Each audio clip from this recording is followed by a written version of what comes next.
Students, आज हम पढ़ेंगे वाटर पोटेंशियल के बारे में। सबसे पहले अगर हम बात करें कि वाटर पोटेंशियल क्या है, तो वाटर पोटेंशियल को हम कहते हैं कि वाटर के अंदर जो उसकी पोटेंशियल एनर्जी है वो उसकी क्या है, वो उसका वाटर पोटेंशियल है। अब एनर्जी को अगर हम डिफाइन करें कि एनर्जी क्या है, तो एनर्जी कहते हैं ताकत को।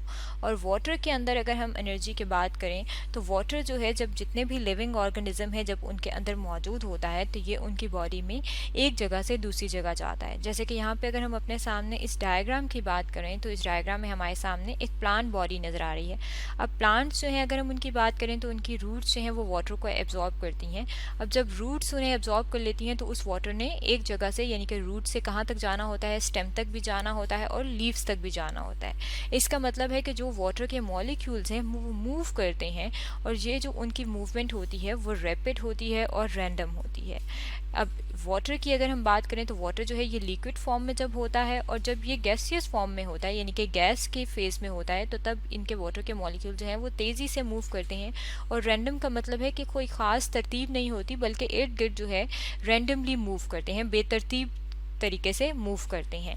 अब अगर हम बात करें कि ये जब मूव कर रहे होते हैं वाटर मॉलिक्यूल्स, तो इनके पास मूवमेंट क्यों होती है? क्योंकि इनके पास ताकत मौजूद होती है, यानी कि एनर्जी मौजूद होती है। और जब मूवमेंट कर रहे होते हैं तो उस टाइम इनके पास कौन सी एनर्जी मौजूद होती है? इनके पास मौजूद होती है काइनेटिक एनर्जी। लेकिन जब अगर हम बात करें, जब वाटर के अंदर हम बात करें कि वाटर के अंदर क्या होता है, तो उसके अंदर जो एनर्जी होती है उसे हम कहते हैं कि उनके अंदर एक पोटेंशियल एनर्जी मौजूद होती है, यानी कि उनके अंदर एक पोटेंशियल है, इनके अंदर एक ताकत है, जो कि हम कहते हैं कि ये पोटेंशियल एनर्जी के तौर पर ज़ाहिर होती है। और हम कहते हैं कि वाटर पोटेंशियल में भी हम क्या देखते हैं, वाटर पोटेंशियल में भी हम देखते हैं, हम क्वांटिफाइज कर सकते हैं, यानी कि क्वांटिटी इसकी देख सकते हैं कि किस तरीके से वाटर के मॉलिक्यूल जो हैं वो एक जगह से दूसरी जगह जाते हैं। ये जो वर्ड है वाटर पोटेंशियल, अगर हम इसकी बात करें कि इसके हम रिप्रेजेंट किस तरीके से कर सकते हैं, तो इसकी रिप्रेजेंटेशन के लिए या फिर हम इसको डिनोट किस तरीके से करते हैं, तो इसकी डिनोशन के लिए हम क्या वर्ड इस्तेमाल करते हैं, एक ग्रीक लेटर इस्तेमाल करते हैं, और वो ग्रीक लेटर है साई। साई जो है, अगर हम इसको देखें तो इसे हम लिखते हैं PSI, और इसका जो हम इसको लिखने के लिए जो तरीका इस्तेमाल करते हैं, हम इसको इस तरीके से लिखते हैं। ये जिस तरीके से यहाँ पे हमने लिखा है, ये क्या है, ये जो निशान है ये क्या है, ये साई का निशान है।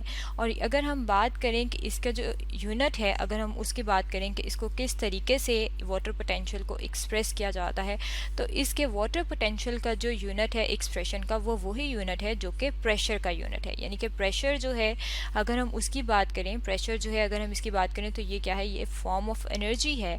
और इसके लिए अगर हम इसकी बात करें कि ये किस तरीके से शो किया जाता है, तो ये शो किया जाता है मेगा पास्कल में, यानी कि मेगा पास्कल जो है इसको रिकॉर्ड करने का यूनिट है। और इसी तरीके से वाटर पोटेंशियल जो है, अगर हम इसकी बात करें तो इसको भी जो हम रिकॉर्ड करते हैं या मैयर करते हैं या इसको भी हम क्वांटिफाई करते हैं, तो उसका भी यूनिट जो है वो मेगा पास्कल है। यानी कि क्योंकि वाटर पोटेंशियल में हम उसका पोटेंशियल देख रहे होते हैं, पोटेंशियल एनर्जी देख रहे होते हैं, और उनके अंदर अगर हम प्रेशर की बात करें तो प्रेशर में भी उसका जो यूनिट है वो मेगा पास्कल है। तो इन दोनों का, वाटर पोटेंशियल का और प्रेशर का, इन दोनों का यूनिट जो है वो एक ही है, सेम है। अब अगर हम डिफाइन करें कि किस तरीके से ये है जो पोटेंशियल है वो मौजूद होता है, तो उसके सामने यहाँ पे हम अपने सामने एक डायग्राम ले आते हैं। यहाँ पे आप देख सकते हैं कि ये हमारे सामने जो है, ये हमने एक वेसल सी बनाई हुई है, और इस वेसल में यहाँ पे आप देख सकते हैं कि ये प्योर वाटर दिखाया हुआ है।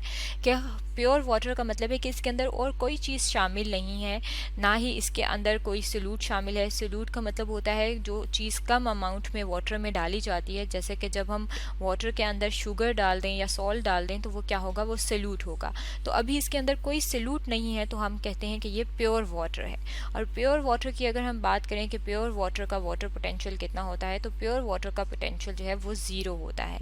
अब वैसे तो अगर हम बात करें वाटर की, तो वाटर के मॉलिक्यूल्स जो हैं वो एक जगह से दूसरी जगह जा रहे होते हैं, और इसका मतलब है कि उनके अंदर एनर्जी जो है वो मौजूद है। लेकिन ये जो प्योर वाटर के अंदर एनर्जी मौजूद होती है, जब ये प्योर फॉर्म में होता है तो हम इसको इग्नोर कर देते हैं। और जब हम इसको इग्नोर कर देते हैं तो हम कहते हैं कि जो प्योर वाटर है उसका अगर हम पोटेंशियल की बात करें या वाटर पोटेंशियल की बात करें प्योर वाटर की, तो वो 0 है।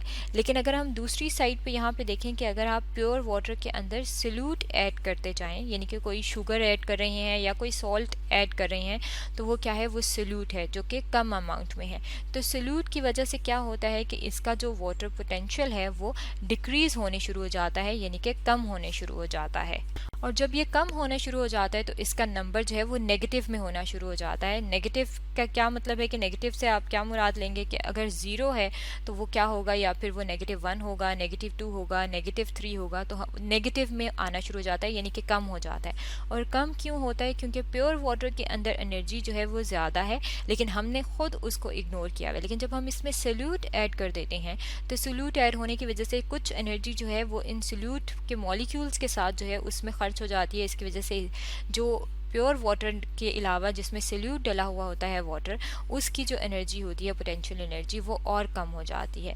अब अगर हम बात करें वाटर की, तो वाटर के अंदर अगर उसके अंदर सोल्यूट हो या ना हो, इसका मतलब है कि उसके अंदर एनर्जी मौजूद होती है जिसे कहा जाता है पोटेंशियल एनर्जी, और यही पोटेंशियल एनर्जी जो वाटर की होती है इसे कहा जाता है वाटर पोटेंशियल। तो स्टूडेंट्स, आज हमने पढ़ा है वाटर पोटेंशियल के बारे में।